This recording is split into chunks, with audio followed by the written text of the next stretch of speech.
Bonjour à tous, je suis Romain Caillé, l'auteur du livre Adieu patron, devenir rentier en 18 mois grâce à l'immobilier. Et aujourd'hui, je suis avec Michael Ferrari. Salut Michael. Salut Romain. Ça va? Ouais, ça va et toi? Ça va, ça va. Bon, ben, je vais peut-être pas vous présenter Michael Ferrari, je pense que vous le connaissez. Alors, c'est une série d'interviews un petit peu particulier, puisqu'on est dans le même mastermind immobilier, dans le même mastermind, alors juste pour le coup, pas qu'immobilier, justement, un mastermind business, ouais, voilà. business, ouais. Et je vous présente les différentes personnes du mastermind qui ont de l'immobilier, qui ont bien réussi dans ce domaine. Et là, tu commences à bien peser quand même en immobilier. En plus, tu as fait pas mal d'achats dernièrement. Ouais, ça commence à faire, Ben ouais, ce que je disais, je pense que je suis à 27 lots là, Ouais. une fois que tout sera signé. Et puis voilà, des projets qui sont en cours d'acquisition. Ok. Et Ben, voilà, et puis moi j'ai démarré assez tart, tu vois, j'avais la trentaine quoi. C'est en 6 ans quoi. ouais, c'est tard par rapport à tous ces petits jeunes qu'on peut dire, Ouais, voir entre c'est guillemets, clair. qui ont 18, 20 ans et qui commencent à acheter un immeuble tout de Ouais, suite. c'est clair. Cette vague-là, un peu nouvelle, depuis qu'on parle autant d'immobilier, d'investissement, tout ça. Et c'est vrai que ça paraît tard, alors qu'en fait 30 ans, c'est pas particulièrement tard pour investir dans l'immobilier. Ouais, mais bon, tu vois, Mais c'est par rapport à pareil, tout ce qui se passe, si tu commences 5 ans avant, tu as 5 ans voilà. d'avance. Quoi. Ouais. Donc, Ben, je crois que ça, c'est le premier truc, quoi. C'est que dans l'immobilier, ben, le temps joue pour vous. Plus vous allez commencer tôt, ben, plus vous allez commencer à amortir vos immeubles, avoir des loyers, des cash flows à récupérer. Et voilà. Hein. Donc, du coup, ce qui pourrait être sympa, ouais, c'est que tu me dises ben, un petit peu comment tu as commencé, donc à 30 ans. Et voilà, les principales étapes. Quelle est la place de l'immobilier dans ton patrimoine? Parce que tu fais pas que ça, tu fais de la bourse. Bon, tout le monde sait que tu fais du blogging, tu mets à disposition, que tu vends des formations aussi. Donc, voilà. ben, en fait, pour moi, l'immobilier, c'est un moyen de sécuriser en fait, mon patrimoine. Ouais. Il y a le business qui tourne, ça tourne très bien. Il y a mes portefeuilles boursiers qui tournent, qui sont plutôt passifs. Donc, je passe pas beaucoup de temps. Un peu de temps à le gérer. Ouais, donc ça tourne. Et donc l'immobilier, pour moi, c'est un moyen de convertir, tu vois, d'utiliser le levier du business qui fonctionne, arriver avec les bilans, dire voilà les bilans que j'ai. Il y a de l'argent qui rentre. On peut faire un peu d'endettement et donc de convertir tout ça avec de l'immobilier. Le but derrière, c'est juste d'avoir cette sécurité. Là, ça va rester quand même l'immobilier le truc le plus sécurisé, Ouais, le plus stable. de trois aspects. Ça fait des milliers d'années que ça existe et ça fonctionne toujours. Hein. Donc voilà, là aujourd'hui, quand tout sera signé, je devrais être à 13 000 euros de loyer, tu vois, mensuel, sachant que c'est de la location nue. Voilà. Ou meublé long terme, quoi. Tu vois, Ouais, tu t'embêtes pas avec ça, quoi. Tu choisis pas de stratégie. Il y a un peu de coloc quand même, il y a un peu de la colocation, mais voilà, je ne vais pas sur de la location courte durée. Ouais. Tu as choisi du pur passif, on va dire. Ouais, parce que moi je veux. C'est ton état d'esprit d'être comme ça, c'est-à-dire En fait, de gagner de l'argent, avoir des bons niveaux de revenus, mais d'avoir un niveau de tranquillité assez important, quoi. Ouais. Et mais c'est aussi cohérent dans ma position, c'est-à-dire que moi, mon vrai levier et puis ma vraie expertise. Et c'est le truc qui me plaît le plus, c'est le business en ligne. Ouais. Et c'est le business de manière générale. Et donc l'immobilier, j'ai pas envie d'en faire mon métier au sens y travailler à temps plein. Ouais, je comprends, tu bien vois. sûr.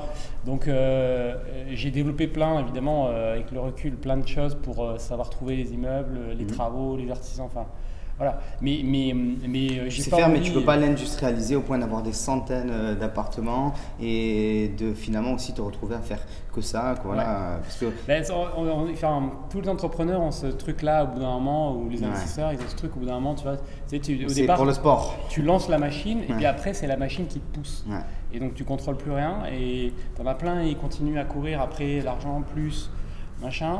Et ils savent même pas pourquoi ils le font. Exactement. On en a parlé hier. Bon, c'était privé, mais effectivement, des fois, on a tendance à courir après la performance et on ne sait pas trop pourquoi on court, quoi. Et puis des fois, c'est que tu mets tellement d'enjeux, d'énergie, tu lances des trucs que tu n'as pas le choix. Une fois que c'est lancé, tu es obligé de le faire marcher. Ouais. Tu vois. Donc moi, je suis assez vigilant à ça, globalement, à faire des trucs qui marchent bien, mais qui restent le plus passif possible.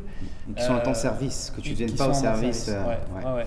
Et il y a un truc que tu as dit là que j'aime bien, qui est très important, et on n'en parle pas assez souvent, c'est cette notion de conversion là en fait. Parce que quand on achète de l'immobilier, et notamment quand on emprunte de l'argent en banque, donc on prend de l'argent, bon l'argent c'est un actif qui fait que se déprécier avec le temps, et on le convertit dans quelque chose de physique qui globalement avec les années prend de la valeur. Donc il y a la conversion de quelque chose qui n'existe pas, parce que bon, si vous êtes renseigné sur l'argent, vous savez que c'est des lignes de crédit en fait. Concrètement, un billet, il a la valeur parce qu'il y a de la confiance par rapport au billet et rien d'autre. En fait, ça n'a pas particulièrement de valeur et tu le convertis grâce à l'immobilier dans quelque chose de physique, de réel, de tangible. Et ça, c'est une notion que peu de gens ont en tête. Ben c'est même pire que ça. C'est presque un tour de magie, tu vois. Ouais, parce que c'est même pire que ça, parce qu'en fait, dans ma vision des choses, tu vois, j'ai les business qui génèrent du cash, quoi. Ils sont très rentables. Et ce cash, je ne le mets pas dans l'immobilier, je le mets en bourse. Où je m'en sers pour faire apporter des garanties, parce que maintenant c'est ce qu'ils commencent à me demander au niveau des banques. À force. Voilà. Mais c'est pas grave, il est placé sur un compte que j'ai choisi et je le mets en garantie, enfin j'ai mis une partie en garantie. Et donc tu vois, ça reste là, mais du coup je convertis la dynamique du business, les bilans, la confiance que du coup je crée avec les banques. Et ça, je le convertis pour faire du levier avec l'immobilier. C'est pour moi, en fait, la meilleure manière d'utiliser l'immobilier. Ouais, c'est une opération de transformation et qui est intéressante. Voilà, tu fais une conversion, en fait. C'est vraiment ça. Et tu évites de devenir esclave, on va dire, d'un patrimoine qui pourrait être trop important. Voilà. Alors, même si, bien sûr, il y a des moyens de déléguer tout ça, mais c'est une organisation, il faut aussi vouloir le faire. Et ça, c'est important. On peut aller des fois dans le sport juste pour le sport et on peut se perdre un petit peu au passage. Oui, bien sûr. Après, moi, là, tu vois, là, je voudrais arriver à une quarantaine de lots, tu vois, d'ici un an. Et après, passer en mode avoir quelqu'un à mi-temps qui s'occupe de mes biens, quoi. C'est ça, parce qu'après, effectivement, une fois qu'on commence à avoir une certaine surface, l'idée, de la même manière que quand on fait un business sur le net, souvent, au bout d'un moment, on a un assistant ou une assistante qui vient nous aider. Dans l'immobilier, c'est pareil. On peut avoir des personnes qui ont des compétences souvent plus pointues que nous et même une envie plus importante de mener à bien les projets. Et là, ça permet d'atteindre un stade qui devient exceptionnel. Alors, c'est pas quelque chose qu'on fait tout de suite, il n'y a pas forcément grand monde qui est concerné, mais c'est quelque chose qui est faisable. Si moi j'ai été expulsé de chez moi et j'ai pu devenir rentier, c'est bien qu'à un moment ou à un autre on peut faire des trucs, quoi. Et ça, c'est vrai que c'est une belle dynamique d'arriver jusqu'à cette masse critique qui permet d'embaucher. C'est ça. En fait, l'idée c'est de dire je ne vais pas confier ça à une agence. Je veux prendre quelqu'un qui respectera mes process. Et tes intérêts. Et mes intérêts. Parce que l'agence et toi, vous avez des intérêts en commun, effectivement. Il faut que ça tourne un minimum, que ça rapporte des loyers pour qu'eux puissent prendre des commissions. Mais vous avez aussi des intérêts qui divergent. Eux, ils doivent faire le plus de bénéfices possible. Donc il y a un moment ou un autre où voilà, les intérêts d'une agence et les vôtres, c'est pas précisément les mêmes. Et ça, faut le comprendre quand même. Pas toujours aligné. Voilà. Même si bon, il y a beaucoup d'agences sérieuses et vous pouvez faire gérer vos biens immobiliers, il n'y a pas de souci. Mais quand on veut atteindre un certain niveau, on comprend qu'il y a des petites des petits points de friction, on va dire ça comme ça. Et embaucher quelqu'un, ça peut être une belle tape, quoi. C'est prochaine étape. Donc là, c'est un futur proche, on va dire, quoi. C'est vers là que tu veux tendre. C'est vers là que je veux tendre. Et de toute façon, parce que tu vois, dans ma vision, c'est pareil, parce que c'est ce qu'on disait. Je mets ça en place, c'est pas pour m'en occuper moi. Quand je suis arrivé, j'ai loué un appartement meublé là, quand je suis arrivé, que je suis allé m'installer dans la ville où je suis. Et le gars qui me l'a loué, c'est le propriétaire. Il avait un immeuble en centre-ville. L'immeuble, il vaut facilement 2-3 millions d'euros.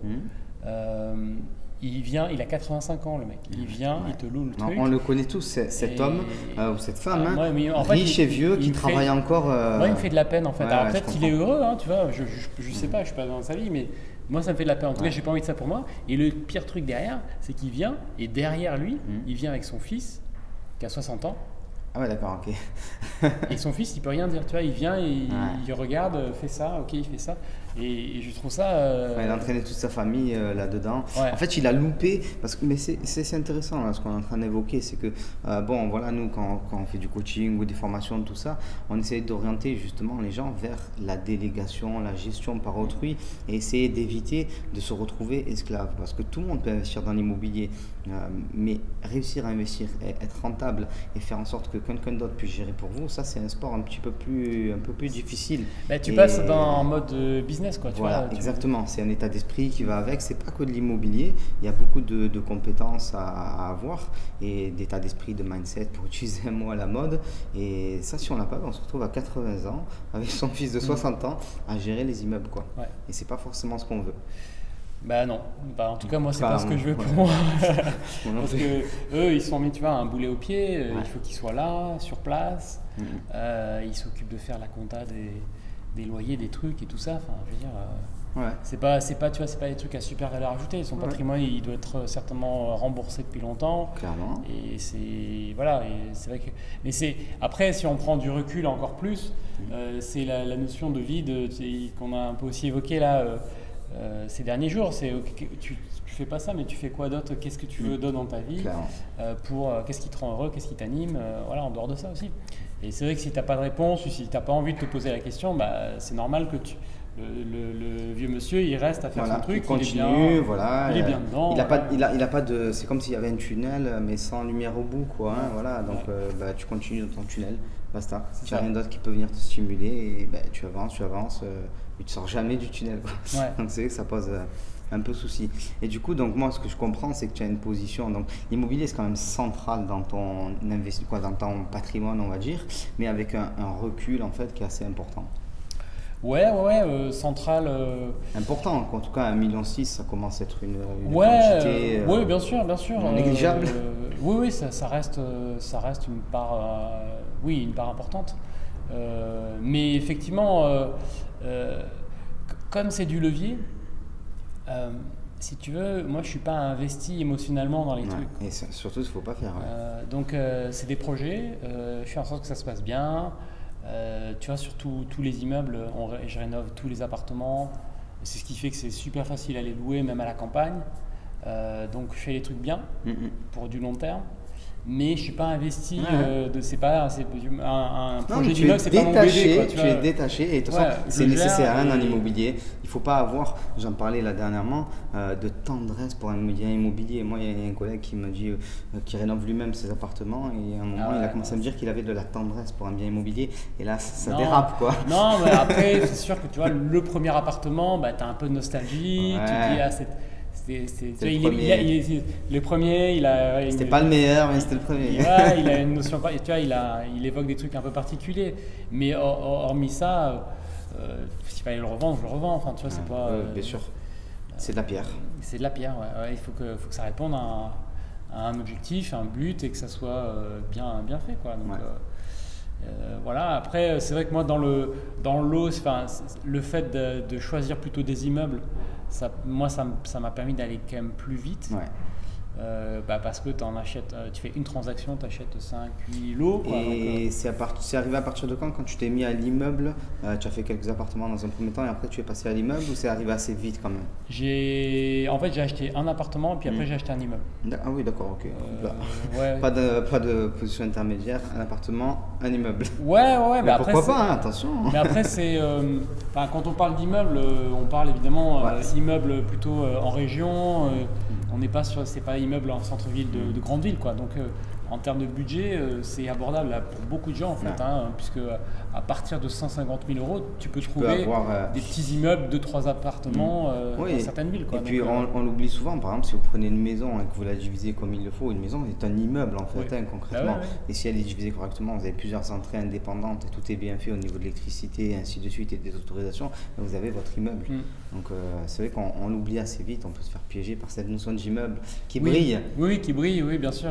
Ça fait toujours mieux de dire j'ai un immeuble, machin. Mais clairement. Voilà. Après, moi j'aime bien juste le côté pratique, quoi. Tu fais une transaction. Pratico-pratique, si on devait résumer, c'est un peu ça. Quoi. Moi je suis assez pragmatique. Une transaction, tu as plein de lots d'un coup. Tu dilues ton risque. Parce que généralement sur un immeuble, sur un immeuble de 6 appartes, tu vois, celui qui est en travaux, là il y a 6 studios. 6 studios, sur les 6, s'il y en a 2 qui ne sont pas loués, le truc il est à l'autofinancement. Ça pose pas de problème, clairement. Donc que tu aies éventuellement une personne qui est en impayé, ça peut arriver parfois, même si, bon, il faut le rappeler, c'est 3% des locataires, c'est un risque qui est assez faible en fait. Ça m'est jamais arrivé aujourd'hui. Hein, ouais, voilà. Donc, jusque-là.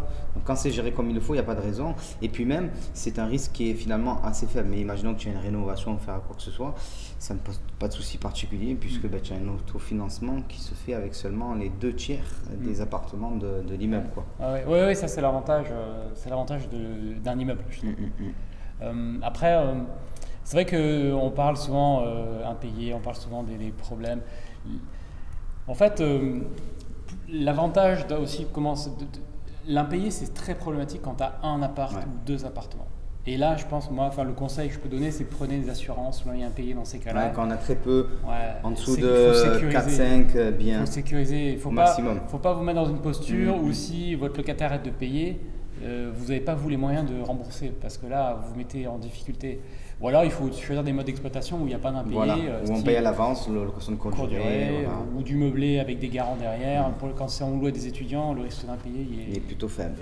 Il est quasi impossible, tu vois. Donc, voilà, donc ça c'est important de bien sécuriser, surtout au début. Après, voilà, quand on commence à avoir 5-10 lots, s'il y a un impayé, ça sera absorbé par le reste. Quoi. Ça sera toujours très embêtant, mais voilà. Et même, tu deviens ton assureur, tu deviens ton propre assureur. Voilà, mais il faut faire attention quand on commence à avoir beaucoup de lots, parce qu'on arrive aussi à ce moment qui est un peu bizarre, où si une personne ne paye pas ou un appartement est vide, ça n'a pas d'impact. Et on peut se laisser un petit peu aller. Oui, je vois ce que tu veux dire. Ça peut aller très vite. C'est pas grave. On le relouera plus tard, tout ça. Alors c'est un problème qui peut paraître très lointain, hein, je le comprends, mais au bout d'un certain nombre de lots, ça peut arriver, notamment si on prend des lots de garage par exemple, on peut arriver rapidement à un lot de garage, et ça peut arriver. Il faut quand même garder une certaine discipline vis-à-vis de soi-même, quoi qu'il arrive, sans tomber dans l'excès non plus, mais je crois que c'est ça l'immobilier, c'est une discipline vis-à-vis de soi-même et de la rigueur, beaucoup de rigueur. Oui, d'où l'importance d'avoir, il faut avoir des procédures qui sont rédigées. Tu vois, qu'est-ce qu'on fait dans tel cas pour éviter de laisser traîner. De tergiverser. Tu vois, je te donne un exemple. Il y a quelques temps, j'ai loué un appart à un locataire, un jeune, tu vois, sympa, très correct et tout. On a eu un bon contact. Je dis ok, ça le fait. Ça le fait, nickel.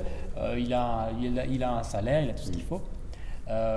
Mais tu vois, le jour de la remise des clés, il n'avait pas les documents que je lui ai mis, tous les documents. Ça, des fois, ces petits signes, et là, tu les sens quand il se passe un truc. Et là, tu vois, alors, ça peut arriver, tu sais pas trop sur quel pied te lancer. Est-ce que tu lui dis, bah non, rentre chez toi, on reprend rendez-vous, t'as pas amené les papiers, voilà. Est-ce que tu fais? Et voilà. Et donc, effectivement, tu vois, moi, dans ce cas-là, je lui ai fait, ok, c'est bon, je fous le truc. J'ai pas eu de problème après, mais potentiellement, s'il y a un problème, tu t'es mis en faute parce que tu n'as pas respecté une procédure qui est pourtant simple. Et donc, c'est toi qui crée le problème, entre guillemets, d'une certaine manière, tu vois. Et donc après, c'est comme ça que aussi parfois des propriétaires, des bailleurs se mettent un peu dans la merde tout seul. Clairement. Tu vois. Donc, il faut en avoir conscience aussi que si tu ne respectes pas des procédures claires, si tu ne respectes pas certaines réglementations aussi sur la manière de faire les choses, que potentiellement, si derrière ça dérape, tu vas dans un truc bizarre où déjà tu ne sauras pas comment en sortir parce que c'est... oui, tu n'auras même pas forcément conscience d'où est-ce que la faute vient. Des fois en plus tu t'en rends même pas compte sur le moment, mais voilà. Mais c'est intéressant ça de se dire on peut devenir un peu plus négligent quand ça commence à tourner. Avec le temps qui passe, quand on a l'impression que ça va bien, qu'il n'y a pas de souci, que c'est comme ça. Parce qu'au début, effectivement, on a peur, on est très vigilant, on vérifie tout 2 fois, il n'y a pas de problème. Voilà, c'est carré de chez carré en général. Mais avec le temps, concrètement, les cordons se relâchent un petit peu, on va dire. Et le souci, c'est que les investissements immobiliers, c'est du long terme. La plupart des crédits, c'est du 20 ans, du 25 ans. Donc, il faut quand même tenir la durée et être capable d'être rigoureux, en fait. Pas plus que ça, juste rigoureux. Faut imaginer quelqu'un qui gère son parc immobilier, comment il s'y prend, qu'est-ce qu'il fait. Il y a des structures, c'est des boîtes qui gèrent ça. Tu as les juristes qui sont d'un côté, tu as les gestionnaires de locatifs, tu as la personne qui s'occupe de faire les travaux, les trucs. C'est comme ça. Donc au départ, quand tout est carré, chacun fait son rôle. Chacun fait son truc. Ils ont des outils pour gérer ça, suivre, ils ont des documents. Et avec une agence, va t'amuser si tu n'as pas apporté les documents demandés, clairement. il te faut rentrer à la maison. Et moi j'ai même eu, je me souviens, quand j'avais loué un appartement à Paris il y a longtemps, pour le garant. Ouais. Tu sais, il y a, si tu veux, la clause manuscrite, machin, il faut 2 ans pour écrire. qu'il faut 2 ans pour écrire, que j'avais envoyé, j'avais renvoyé ça à mes parents, mais qui sont dans le sud de la France. Ils avaient recopié, ils avaient fait une erreur. Ouais. Ils me l'ont renvoyé, ils ont dit non, ils l'ont refait une deuxième fois, ils l'ont bien écrite, ils l'ont renvoyé, il a dit non, il fallait une signature authentifiée en mairie, tu sais. Donc on s'y est pris à 3 fois, ça, on a mis 3 semaines quoi, pour X temps. Et l'agence s'en moque. Ouais, alors ils ont respecté la procédure. Ils respectent la procédure. Alors du coup, après des fois ils sont un peu obtus. Parce que pendant ce temps-là, le propriétaire, il a pas eu le loyer. Ça pose problème pour le propriétaire. Et puis même le locataire, bon, en l'occurrence, vous n'étiez pas de mauvaise foi, donc ça aurait pu tout simplement vous embêter et vous auriez pu simplement changer de... Bien sûr, c'était une possibilité. Trouver un juste milieu. Ouais. Faut trouver un juste milieu, sur des fois... je repense à un autre exemple. J'avais le premier immeuble, il était en gestion dans une agence au départ. Parce que j'étais en mode, tu vois, vraiment passif. Ouais. Après, j'ai vu qu'ils ne faisaient pas bien leur boulot. Ouais, ça agit des fois pas assez vite. Ouais, et notamment, un des problèmes par rapport à ça, par rapport à ce que tu évoques, c'est que les mecs, ils sont à la campagne, et ils se disent, c'est tranquille, tu vois, ils sont pas stressés. Donc le locataire appelle. Il le rappelle, il donne un rendez-vous dans une semaine, quoi. Tranquille, tout va bien. Même à la campagne. Un quart du loyer du mois, quoi. Ouais, mais même à la campagne, déjà, moi, ça me fait perdre des jours de loyer, donc je suis pas super content. Non. Mais surtout le locataire, il veut visiter tout ça. Il a besoin de voir son logement, quoi. Il veut visiter dans vrai. Parce que comment ils font comme nous. Quand on veut trouver un logement, ils appellent 5-10 annonces. Voilà. Les plus réactifs, les plus gros, les moins chers. Et si tu fais 3 visites, il y en a un qui te paraît bien, tu le prends, c'est tout. Donc le mec qui te donne un rendez-vous dans une semaine, il te rappelle la bouche en cœur, tu dis non, j'ai déjà... Donc c'est tout bête, quoi. Ouais. Donc c'est aussi ça qu'il faut être vigilant là-dessus. Donc faire un travail carré, pas non plus s'enfermer dans des procédures ultra strictes qui mènent à rien, tout ça. Mais c'est quand même intéressant parce que le fait d'avoir cette approche-là, de faire des procédures, demain ça va te permettre de passer le relais à quelqu'un, comme on l'évoquait. Tu lui donnes les procédures, tu lui apprends, ce sera une personne qualifiée normalement, mais quand même la manière dont tu as envie que les choses se fassent. Ouais. Et ça se passe comme un héritage en quelque sorte, une méthode de travail qui est donnée. C'est vrai que le fait d'avoir vu faire des agences en tant que locataire, mais surtout en tant que propriétaire, voir comment les agences le faisaient et surtout ce qu'elles ne faisaient pas ou ce qu'elles ne faisaient pas très bien, c'est assez formateur, quoi. Et moi j'ai compris une chose. C'est le temps et l'expérience, et à un moment ou un autre. En travaillant avec cette agence-là en particulier, j'ai compris une chose, c'est qu'ils étaient très bons sur la partie administrative, justement, le formalisme, les délais, etc. Ils sont très bons là-dessus, mais la partie commerciale, ils étaient nuls, quoi. C'est-à-dire ils n'avaient aucun sens de la relation client et se mettre à la place d'un locataire. Eux, ils étaient juste, non, il me faut le papier, donc voilà. Ce qui va te desservir. Donc voilà, donc c'est intéressant de comprendre ces deux visions parce qu'il y a ces deux facettes dans la gestion en fait au quotidien. Il y a le côté administratif qu'on évoquait, il faut être assez rigoureux, et il y a le côté commercial, c'est la relation qu'on a avec les gens. Et par exemple, un autre truc très typique, une agence impayée, ça part, s'il y a une assurance, ça part en procédure, ce qu'on disait tout à l'heure.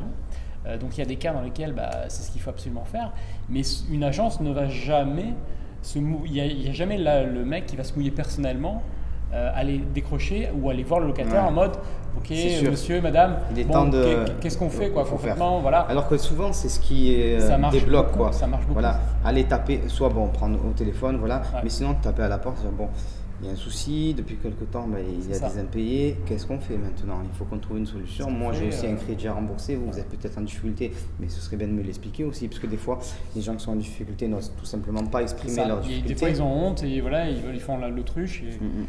Et donc là, une agence peut être bête et méchante, quoi. Procédure, courrier numéro 1, courrier numéro 2, alors que moi j'ai plein d'exemples de gens qui ont eu des incidents.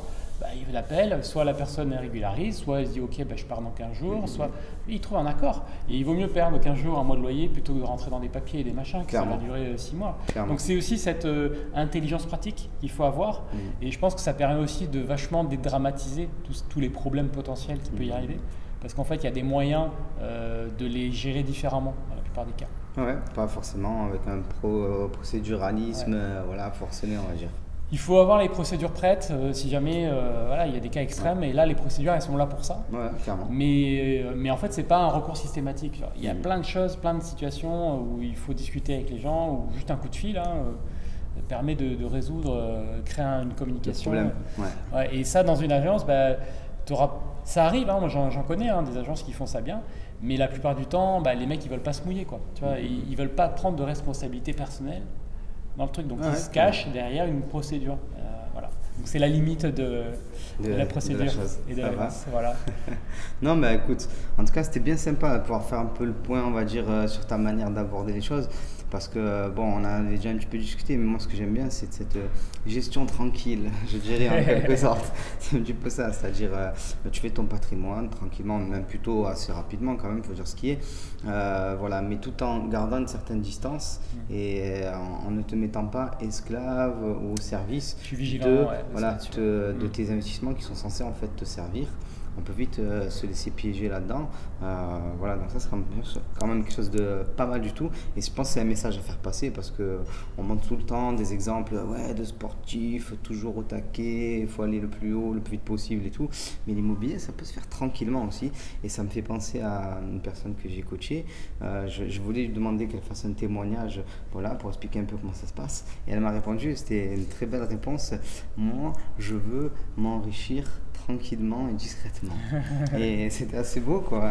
Voilà, elle fait son petit immobilier tranquillement et personne ne le saura jamais. Et elle est tranquille, elle fait gérer ça, et voilà, elle profite de sa vie comme il faut. Donc voilà, je pense que c'est un bel outil pour ça aussi, l'immobilier, quoi. Voilà.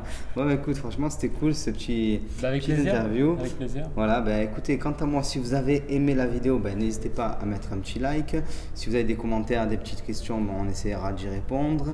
Si vous voulez que j'oriente la chaîne dans un certain sens ou un autre, n'hésitez pas à me laisser aussi des commentaires par rapport à ça. Je fais au mieux pour faire des vidéos qui vous correspondent le plus. Et surtout, abonnez-vous à la chaîne si ça vous a plu. Écoutez, on vous dit bye bye.